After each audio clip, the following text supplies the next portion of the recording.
Alright guys, today we are going to take a look at the Came 7000 32-bit version gimbal.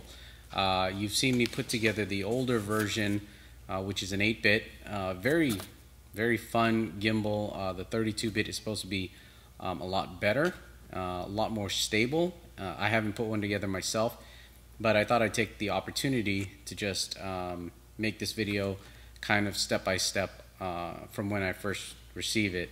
Actually, I received it yesterday, and I've already kind of dug through some of the pieces, so this may not look neat, but when you receive your version, it's going to be packed much better than this. Anyways, so my idea for this video is just for those who have questions about building something like this, how to put it together, where all the pieces go.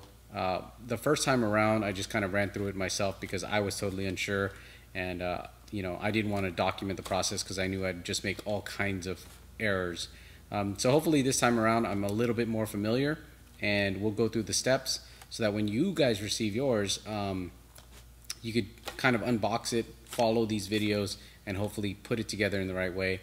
And I'm also going to try and go through the steps of installing the software on your system and then going through some of those PID tuning. Well, hopefully we can get to that point. I'm not an expert in that area, but I think I'm managing okay, and I'll just show you where I'm at, you know, what level I'm at.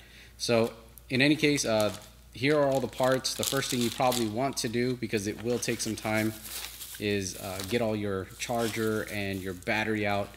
Get that charging up as soon as you can, so that as soon as you're done building something like this, you're ready to test everything out. So make sure you get that going first. I'll get mine going later. Inspect all your pieces. There is a lot that has to be assembled.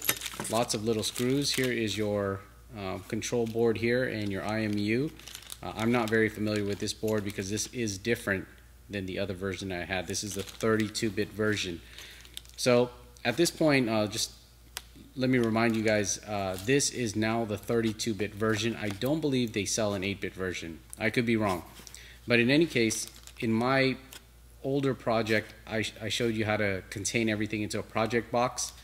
Now that the dimensions have changed on the controller and all the wiring has changed, those instructions for that project box, whatever size I'm using, may not be relevant. All of this stuff has changed, so it may not fit in the exact same project box.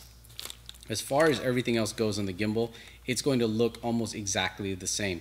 They may have changed maybe a motor or two, and again the control board, but technically everything is going to be almost the same. I believe the joystick has been changed a little bit as well. So here's your handles. You'll have 3 handles, 1 top handle, 2 side handles. It's all your extra little pieces here.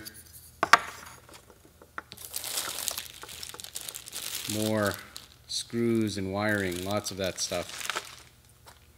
Charger. This is the new joystick here. I'll show you that in a second. Lots of little parts. These are all the clamps that go around the tubing. As far as items that have been assembled, you've got this top motor right here. This is the pan motor. More little screws. So this is the pan motor. This goes on top. This is actually different. Right off the bat I could tell this is different. This has a huge hollow shaft here, and that allows you to run cables down the middle of the pan motor, so that as you're turning side to side, those wires aren't getting tangled up. So in the previous one, the shaft was very narrow and it was hard to get some wires through there.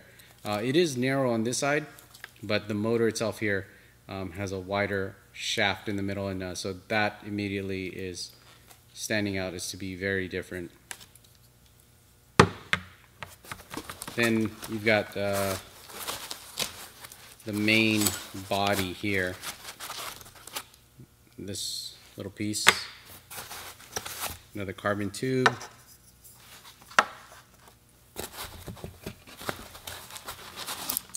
and another elbow here. That's pretty much it. So this is the main piece right here.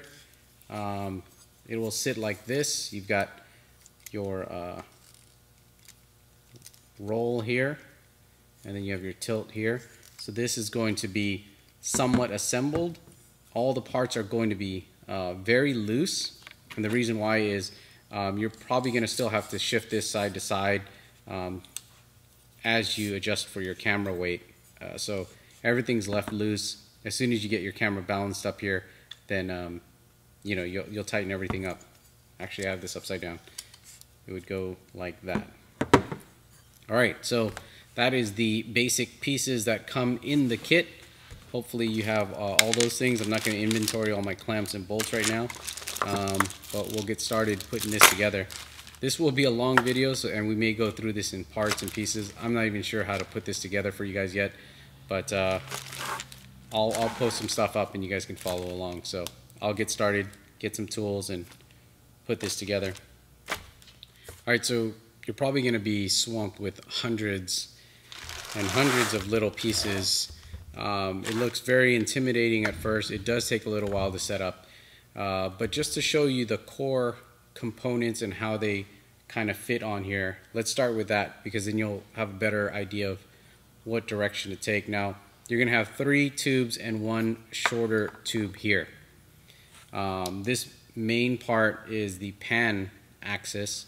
You'll also have one of these little boxes, and it has an adapter here, and there's some locking screws in there. So the locking screw basically will fit under here. There's a flat area to this pan axis, so make sure you line that up with a flat area that's on the inside here. And when you get it, just look in there, you'll see like there's a flat wall. Line those pieces up. That's where you'll tighten up the Allen screws up here at the top and around the neck. That'll keep that together. Now, when you're looking at it this way, you're going to have one of the longer tubes in on this side. I'm not going to put it all the way in for you guys, but you'll have another long tube on this side, and that's going to be for the handles. You're going to have another long tube that goes in on this side, and then you'll tighten all of that up, okay? So then the shorter tube is going to be connected to the top handle, which is going to go in on this back side here. Okay, so the shorter one is going to be for the top handle, the longer one is for the gimbal. And then the way this works is this will sit up here. You have like one of these little elbows. Don't lose the screw. The little elbow will mount up here up on the gimbal.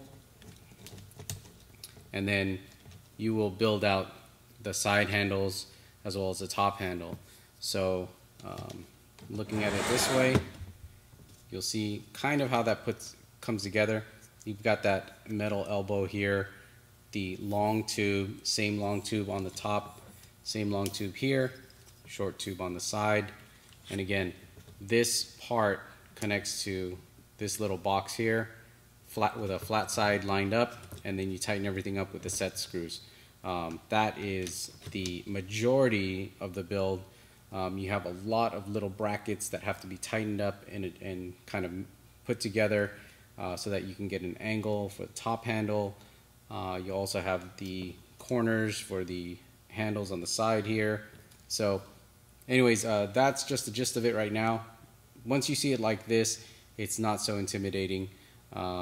Pretty quick and easy. I suggest that you assemble everything first, then figure out where you want to run your wires. You may have to take some things apart again just to get the wires through, but I think it's better that way. It'll be less confusing rather than trying to figure out how to run your wires the same time as assembling this. So let me get started putting my stuff together, tightening up all these bolts, and I'll show you the next step.